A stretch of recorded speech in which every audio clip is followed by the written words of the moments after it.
The road narrowed into silence as Rehan's car rolled deeper into the countryside.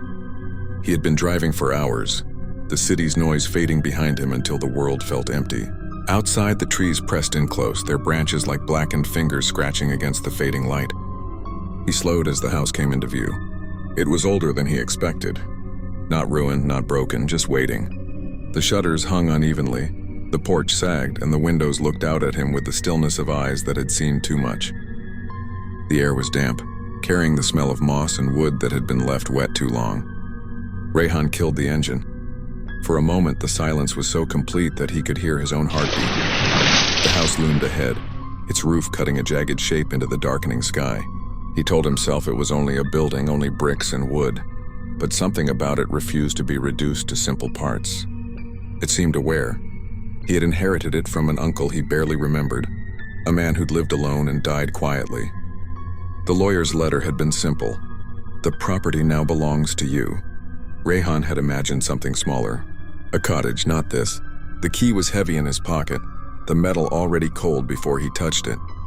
As he stepped onto the porch, the boards groaned under his weight. He paused, staring at the door.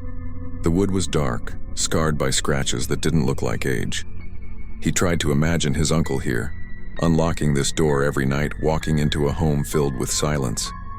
The key slid into the lock with unsettling ease, as though the house had been waiting for this moment. For him. The door creaked open.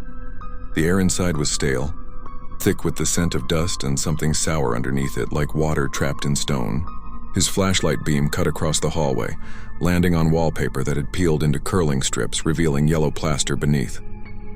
The floor was littered with leaves that must have blown in through unseen cracks.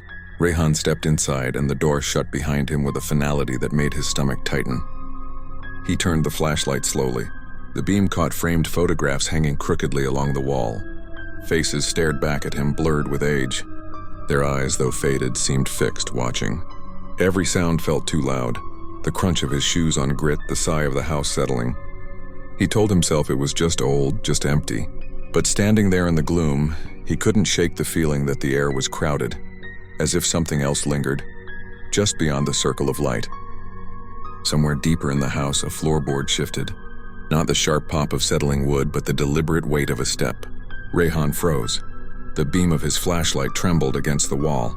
The sound did not come again, but the silence that followed seemed to lean closer, pressing against his ears. The house was not empty, it was waiting.